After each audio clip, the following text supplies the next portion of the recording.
Kuha tayo ng reaksyon mula Yan. sa kay Attorney Dino De Leon, yung public interest lawyer and trustee of Human Rights and People Empowerment. Attorney, magandang morning po. Si Doris at Steve po sa Tandem ng Bayan. Good morning. Good morning, Doris, tsaka Steve, at sa lahat ng ating mga tagapakinig. Ayan. Ano to? Lahat po tayo ay abang ng abang. Oo. Wala pa pong ni Anino ni Senator Senator, Bato. So ano po ba ang dapat natin? Sabi ko nga kanina, bakit tayo, ordinaryong mga empleyado, no work, no pay. So ganyan na, ang tagal na po niyang hindi nagtatrabaho, nagtatago siya. Sabi mo nga, Steve, wala pa namang ICC arrest warrant. Hindi, anong klaseng sitwasyon po ang kine-create nitong pagtatago ni Senator Bato? Well, alam mo naman, 'di ba? Sabi naman ni Senator Bato nung isang Zoom meeting nila nung COVID, ang sarap ng buhay. Ang sarap ng buhay nung hindi na sila papasok o maaga yung break nila, no? Ang sarap nga ng buhay nitong si Senator Bato de la Rosa, ang laki ng sweldo, pero hindi naman nagtatrabaho, no? Tandaan natin na dapat nire-represent niya ang kanyang constituency, pero absent sa Senado. Ano ibig sabihin pag absent ka? Ibig sabihin hindi ka nakakapag-partake doon sa pag-uusap ng mga batas, ng mga panukalang batas. Hindi ka nakakapag-partake doon sa mga debate. Ibig sabihin hindi ka nakakapagpirma doon sa mga at nakakaboto doon sa mga sessions. Pero at the same time, you're enjoying the perk of senator. So tama ka dyan, no, na ang laking question kung bakit kailangan magpatuloy pa siya bilang isang senador. Ang nakalagay kasi sa saligang batas, actually, pagka hindi ka nag-a-attend, pwede kang iparesto ng Senado mismo. Or pwedeng yung Senado, pwede kang tanggalin bilang senador because you are not performing your mandate as a senator. So, dahil pwede siya iparesto, actually, pwedeng i-order ng Senado mismo or ng Senate President na hanapin siya at dalhin siya sa Senado. Pero bukod pa dyan, no, sa function niya as a senator, nakakapagtaka naman ako sa sa pag-uugali nitong si Senator Bato de la Rosa kasi ang sabi niya noon, go ahead, make my day, di ba? Kung sakaling may ICC investigation, haharapin niya raw. Yun yung sinabi niya yan, go ahead, make my day. Pero dito sa mga action niya, wala pa kang kumpirmadong arrest warrant, para bang napakalaki niyang duwag, no? Napakalaking duwag. Sabi niya rin doon sa isang interview, di ba? Flight is an indication of guilt, no? Pero ngayon, sinong tumatakbo? Sinong nagtatago? Pero nung siyang nasa poder, ang tapang-tapang niya. Pero ngayon nga, senador pa siya, no? Pero parang naubos na yung tapang sa katawan ni Senator Bato de la Rosa. At saka kung mahal na mahal niya naman si Tatay Digong, sabi niya, di ba, napanaginipan niya raw, he had a tearful reunion with Digong, with Tatay Digong. Ito na yung chance niya kung totoong may arrest warrant, di ba, magkaroon ng tearful reunion. Tsaka, kung matapang naman talaga siya at mahal na mahal niya si Rodrigo Duterte, di ba, isa siya sa nag-advise na gawin yung Oplan Tokhang. Siya pa nga yung pumirma doon sa memorandum ng Oplan Double Barrel nung panahon ni Digong. So kung dahil siya yung pinaka nag-advise kay Digong, pwede niya actually siguro sagipin si Digong at aminin niya na siya ang author at main implementer ng war on drugs. At baka sabihin niya, mag-testify siya na akuhin niya na sa International Criminal Court. Kasi sa totoo lang, siya naman ang chief implementer nitong war on drugs at talagang dapat naman talaga ay siya'y litisin dahil wag nating kakalimutan, libo-libong tao ang pinatay, no? Ang estima ng International Criminal Court 12,000 to 30,000. Yan rin ang estima ng mga human rights groups all over the world, no? Hindi lang ng Pilipinas but all over the world, no? At yung mga yan inosente. Ano bang sinasabi nila nung panahon nila? Well, ito ay mga adik pero walang paglilitis. Buti nga siya Kung si Bato de la Rosa bibigyan ng paglilitis, no? At ang sabi rin niya noon ng mga supporters niya at saka ng administrasyong Duterte, kung wala ka namang tinatago, wala ka dapat ikatakot. Correct. Applicable ito kay Bato de la Rosa sa ngayong mga oras ito. Pero siya, ang takot na takot, siya ang nagtatago para bang naubos na yung tapang niya sa katawan. Pero Attorney, tama lang ho ba yung ginawa ng DOJ na tinanggihan yung request na kumpirmahin kung may ICC warrant of arrest na kasing sinasabi ng kanilang kampo, meron na eh. May info sila na meron na.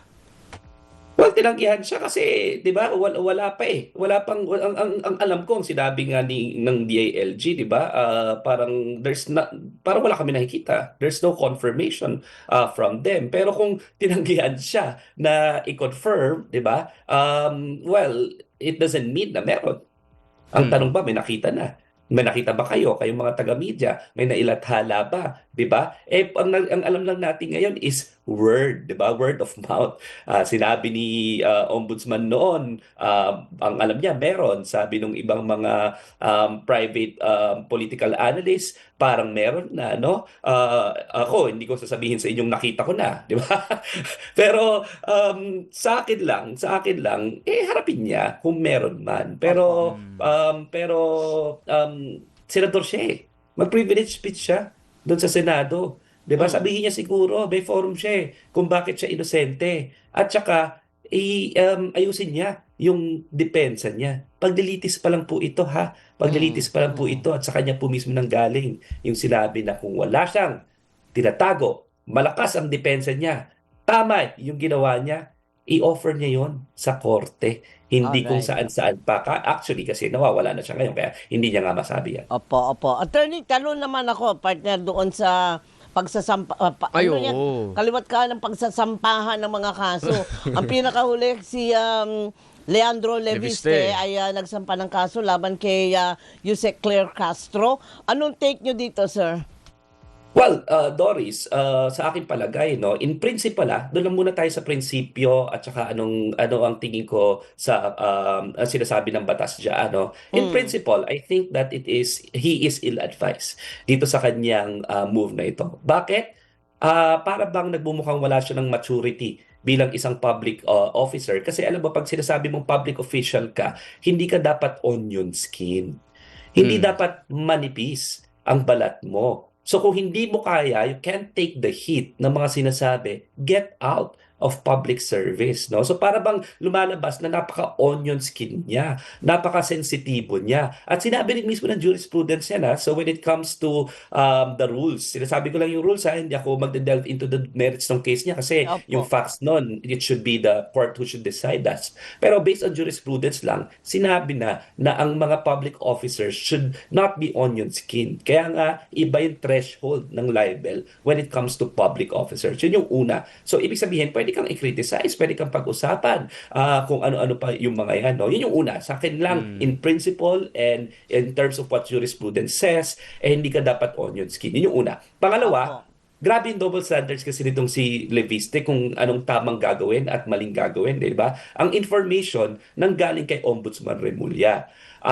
Nung inulit lang ni Claire Castro, kinuhot niya lang yung sinabi ni Ombudsman Remulla, biglang ang kinasuhan niya lang si Claire Castro. Nung tinanong, bakit hindi mo kinakasuhan si Ombudsman Remulla? Ang sagot nitong si Leandro Leviste, kaibigan kasi siya ng nanay ko eh. Ganun ba yon? Pagkaibigan ng nanay mo, kaibigan mo at tingin mo may ginawang krimen at may ginawang mali, hindi mo na kakasuhan, no? Ganun ba 'yon? Ganun ba yung klaseng hustisya na naiisip natin, lalong-lalo na sa isang politiko na kagaya nitong si Leandro Leviste, no? So, can we expect in the future na pagkaibigan ng pamilya nila, they will tolerate yung mga masasamang ginagawa? Kaibigan ba ng pamilya nila yung Administrasyon Duterte kaya nananahimik sila sa lahat ng mga abuses na naganap noon, yung malawakang patayan, yung mga pagsusupil ng mga oposisyon, no? Yun ba ang rason kung bakit hindi sila nagsasalita laban doon? O dahil ba yung mga franchise nakuha niya noong panahon ng Administrasyon Duterte. So yun yung pangalawa. Nainis lang ako dun sa mga gross double standard na ang rason ay kaibigan. Pangatlo, tandaan natin na ang dami ring binabato nitong si Leandro Leviste left and right. Kung maaalala ninyo, he baselessly accused Yusek na nagmi-meet with contractors, Yusek ng DPWH, si Ari Perez ba yun? Na kinailangan pa mag-resign ni Ari Perez afterwards because he felt he was being alluded to. At sabi niya, grabe yung baseless accusation na ito. At si Leandro Leviste mismo, sinabi niya, ay hindi pala. No? Ano ibig sabihin nito? Si Leandro Leviste mismo, ang daming mga false accusations. No? So kung nagtuturo siya na may mga naninira sa kanya, nakaturo yung mga ibang darili niya sa sarili niya kasi marami din siyang binibitawan na false accusations. Ano ibig sabihin niya? I feel like ang siniset na president nitong si Leandro Leviste is he is also a fair game. Ano ibig sabihin niya, no? Ang dami niyang mga inaakusahan as of the moment, no? Opo. Na wala naman siyang ebidensya. So he sends a notice to the entire world na dapat lang pala demandahan ng sagot.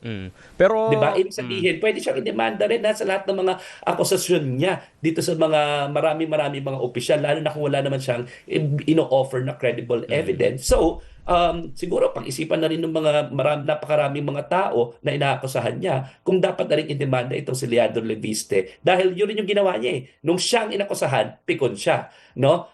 Pero pag siya ang nag-aakusa, kahit na wala siyang mailabas na tunay na ebidensya, no? Biglang siya ang magdedemanda.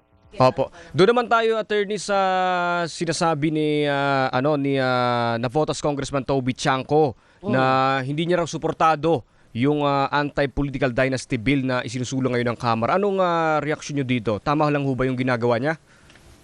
Well, syempre, alam mo naman tong si Toby Chanco, produkto ng dinastiya, no?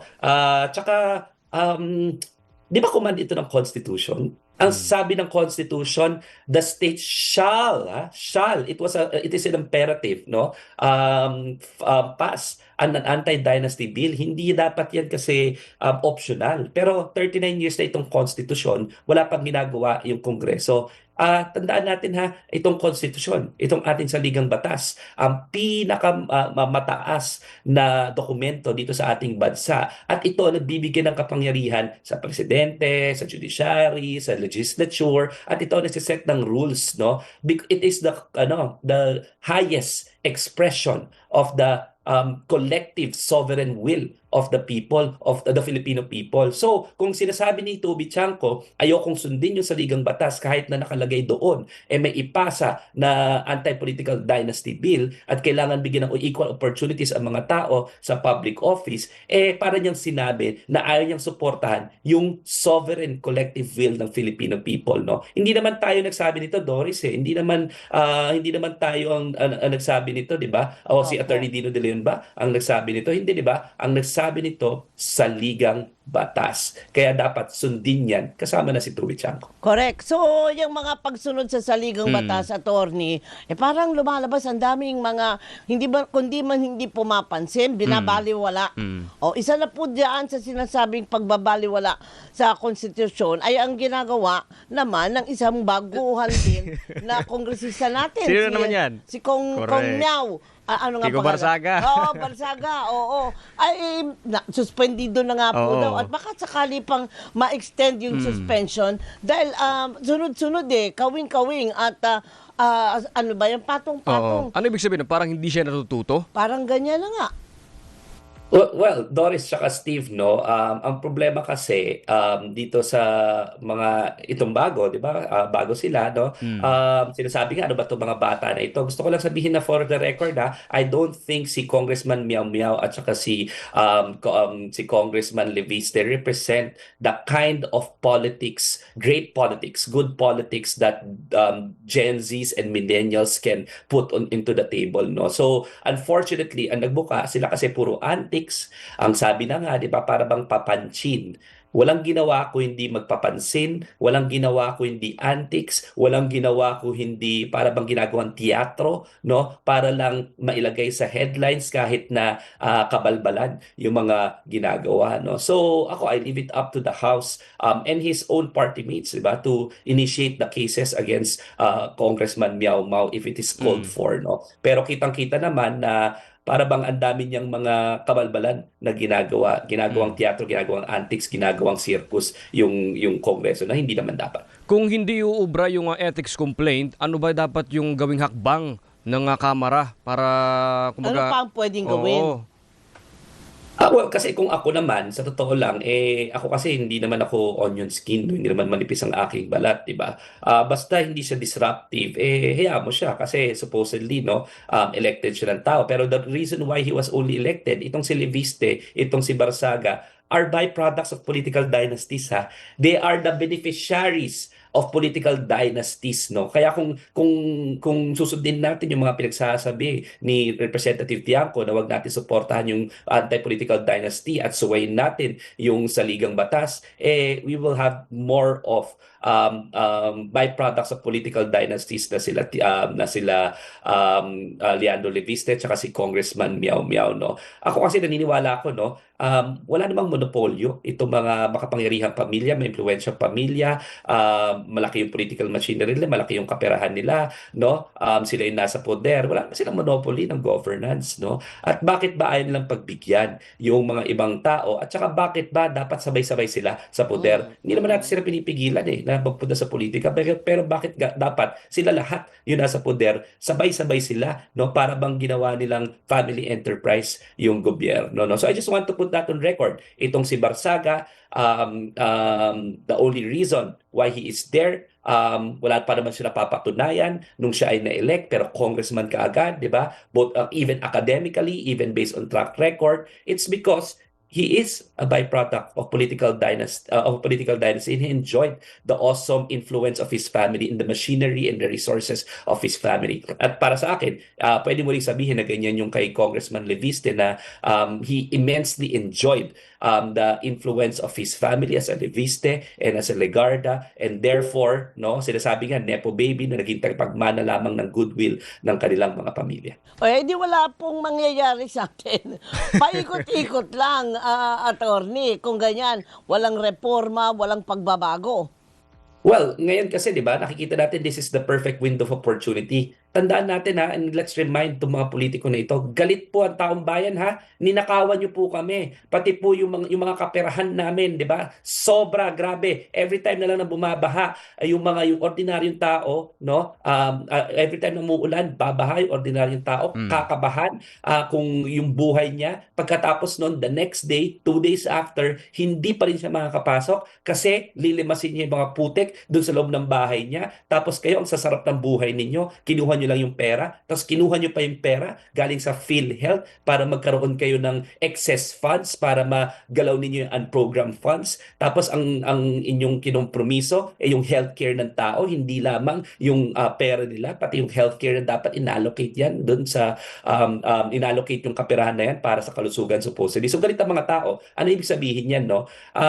Yung mga katulad ni Toby Tiangco na may hubris na para bang gusto pa rin siwayin yung saligang batas, nagmamatsyag ang sangkatauhan ngayon. Ilang beses nagkaroon ng rallies last year, at kung hindi pa rin gagawin ng gobyerno ang trabaho nila, kasama na dyan yung mga mabatas, hindi pa rin ipakukulong yung mga tiwali, at gusto nyo pa rin subayin ang saligang batas, I think you will have limited time in politics. Correct.